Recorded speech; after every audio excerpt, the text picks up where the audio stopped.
Take a breath. Feel the weight of your body where you are, the floor beneath you, the air around you, the sounds of the world still moving. We begin here, in the physical, in the realm of form and survival. This is the first world we know, the world outside the self. It's where we meet others, where our lives brush against one another, in work, in family, in passing. It's noisy and unpredictable. Here, the body prays through motion. Here, the spirit listens through touch. Here, the sacred speaks in sunlight and sound. In this world, love looks like patience. Faith looks like staying present.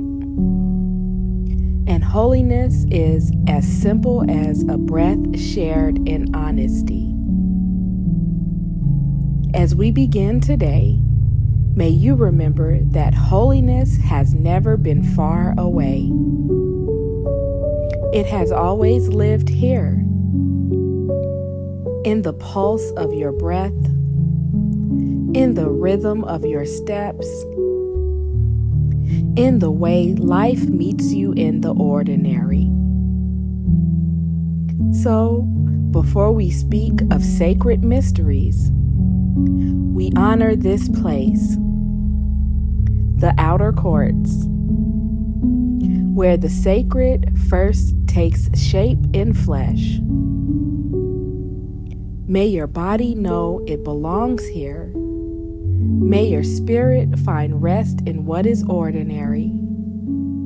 And may the breath that began all things find you again, right where you are. You are not alone here. Between us and around us, spirit moves like wind through open gates. This is the outer court of the soul, the place where relationships, rituals, and daily life first meet the sacred. It is open sky and dusty ground, where our stories, wounds, and offerings are all visible. Here, we learn the sacred art of meeting each other honestly, without pretending to be further in than we are. I'll walk beside you here, not to lead you inward too soon, but to help you see the holiness of beginnings. Every glance, every boundary, every moment of misunderstanding can become an altar if we bring it with love. The outer courts are where we practice presence, learning to see the divine spark in another without demanding they change, and without hiding our own light. So, if something here touches you, pause. Let it breathe. Let it become prayer. That's the garden speaking between us.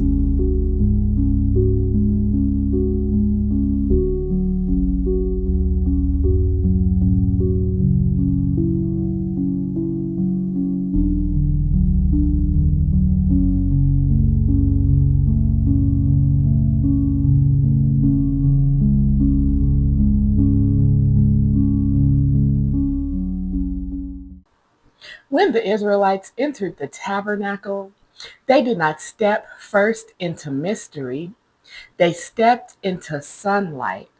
The outer courts were open to the sky, filled with the scent of earth and smoke. It was a place of exchange, of offering, and preparation.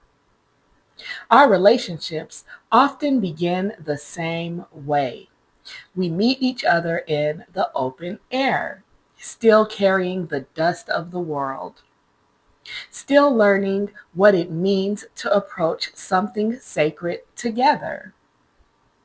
The outer courts teach us that holy doesn't hide from the human. It stands right in the middle of it. It's where our personalities clash, where misunderstandings surface, where we test whether love can live outside of comfort. To meet someone in the outer courts is to say, I see you as you are. I will not rush your becoming, and I will not use your brokenness to feel more whole. It's easy to think we must move past this stage quickly, that real connection lives deeper in. But the truth is, if we cannot honor each other in the outer courts, we cannot enter anywhere else together. The altar of burnt offering stood here in the outer courts. It was a place of surrender. And in relationships, that surrender still speaks. We must lay down the need to be right, the need to control, the need to appear perfect. Only then can we stand under the open sky and call it holy ground. When we look at the life of Jesus through the lens of the tabernacle, we begin to see something profound. He was the living temple, the embodied meeting place of God and humanity. And just like the tabernacle, not everyone met him in the same way. Some met him only in the outer courts, the open spaces of encounter, where the sacred and the ordinary overlap. This is where most of his ministry unfolded. In the streets, the synagogues, the hillsides, and the marketplaces. Here, he met the religious leaders, the crowds, the sick, and the curious. He met them in the realm of the body, where hunger, pain, power, and belief collided. He healed their wounds, challenged their systems, and spoke in parables they could understand. He met them with love, yet with firm boundaries. Notice that Jesus never gave the Pharisees the secrets to the kingdom. He gave them stories, simple physical truths wrapped in mystery.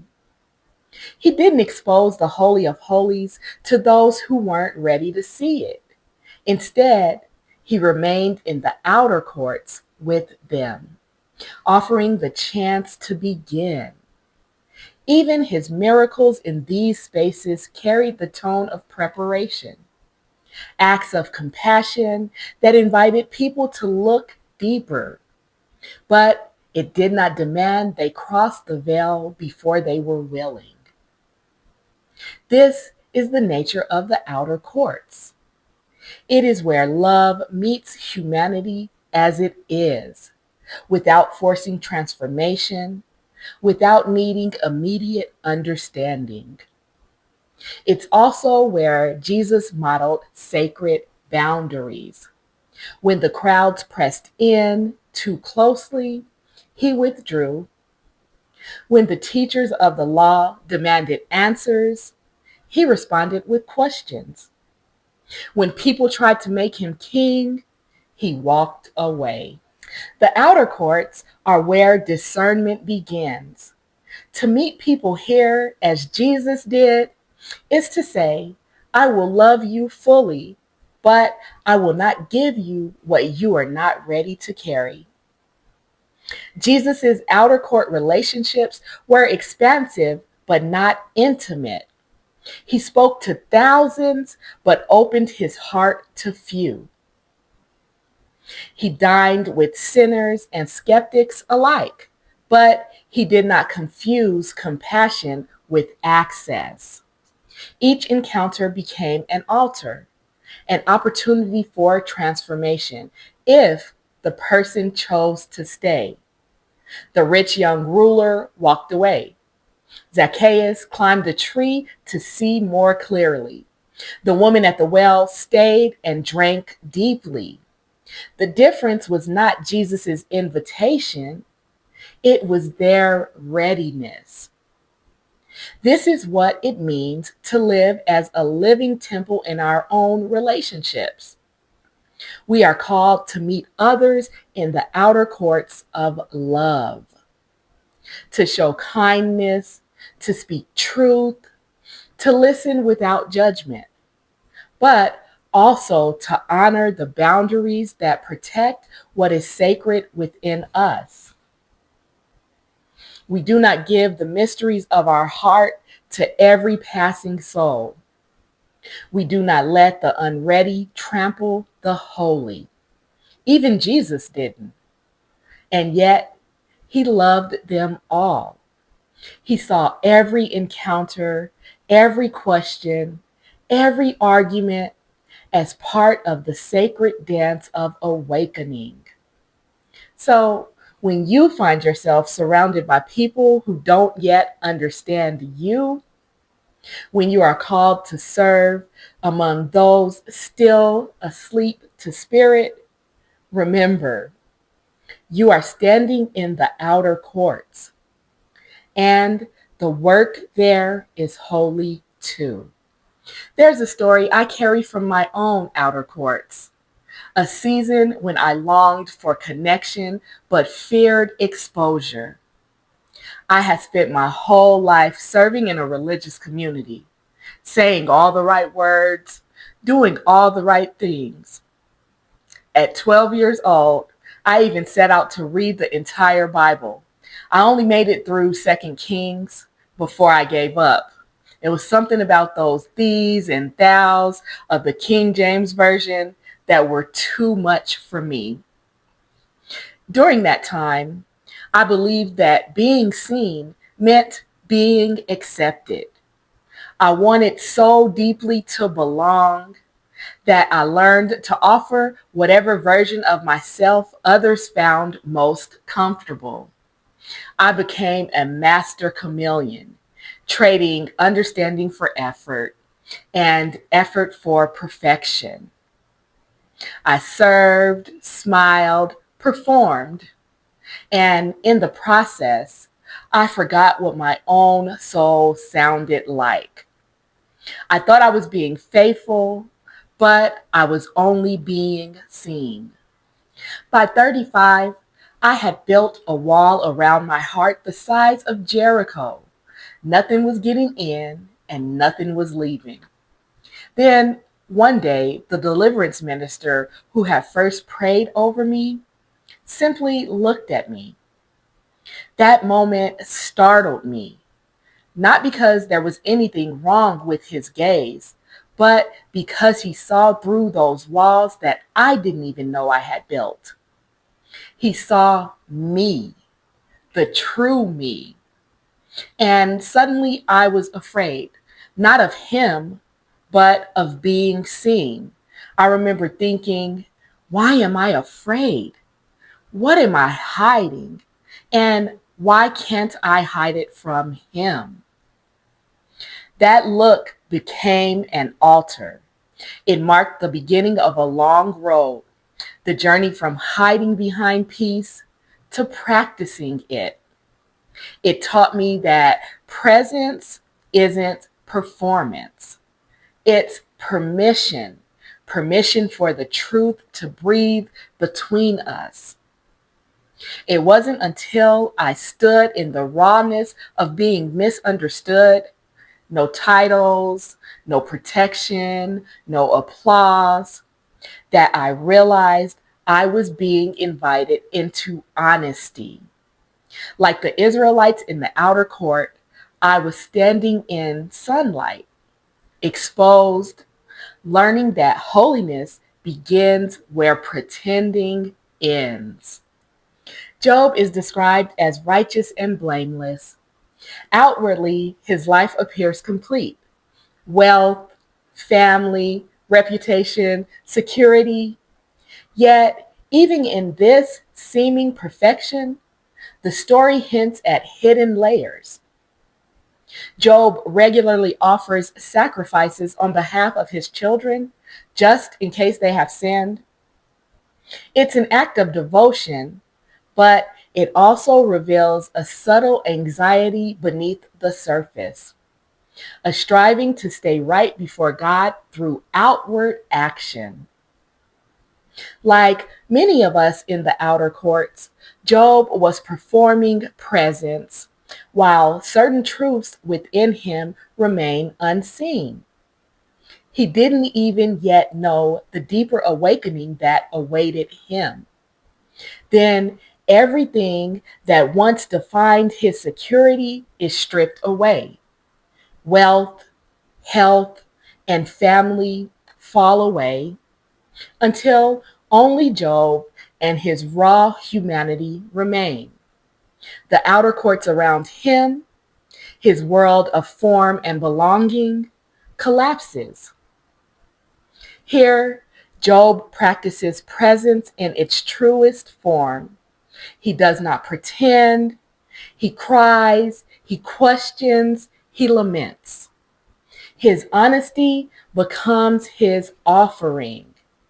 His brokenness becomes his altar.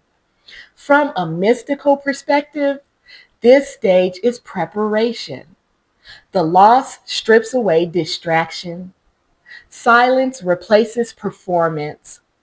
And in that silence, Job discovers the presence he sought outside himself through family, ritual, and success has always been within. This is the hidden teaching of the outer courts. Before we can enter the inner courts, we must begin to strip away what distracts us, even the beautiful and holy things that once defined our faith or identity. The blessings of the outer courts prepare us, but they cannot carry us inward. Job's journey foreshadows what comes next: the passage from outer form to inner fire, from doing to being, from sacrifice to surrender. He teaches that the outer courts are not just places of ritual or reward, they are the open spaces where we learn to release, to let the truth surface, and to prepare the soul for deeper transformation. And this same invitation echoes again centuries later in another courtyard filled with noise, where the sacred had been buried beneath the sound of transaction. See, there's a story where Jesus overturns the tables in the temple courts. He wasn't destroying the system, he was clearing space. The noise of transaction had overtaken the sound of prayer. The outer courts had become crowded with distraction. Coins clattered, doves scattered, voices rose, and through it all, his cry rang out: "My Father's house shall be called a house of prayer." In the same way, Spirit invites us to look at our own outer courts, the places of noise, transaction, and performance within us. What tables have we built there? What distractions or bargains are blocking our connection to presence? This is not an act of punishment, but purification. It is the same love that cleared the temple that now moves through us, restoring silence where there was striving and presence where there was performance. I'd like to leave you with this closing reflection in the outer courts. Until we meet again, close your eyes. Feel the ground beneath you, earth steady and open. This is where the journey begins. The outer courts of your being, your body, your relationships, your daily life are alive with motion and sound. Breathe in, feel the sunlight of awareness warming the dust of your experience. Breathe out, release what no longer needs to follow you inward. Here, you honor the offerings of your life, the roles you play, the people you love, the work you do. You bring them to the altar, not to abandon them, but to let them be blessed in truth. Listen closely. Within every sound of the outer court, there is a silence waiting. Within every motion, a stillness calling you home. This is where Job stood, stripped and seen. This is where we all begin, learning to stay, to listen, to remember. Presence has never left. It only waits for our undivided attention. Here are some journaling invitations for you to consider this week. What are the outer court offerings in your life, your roles, possessions, or relationships that you may be invited to see more truthfully? What distractions or routines keep you from entering deeper presence? How do you experience loss or change as an invitation toward awakening? Where in your daily life can you begin to practice presence amid the noise of the world?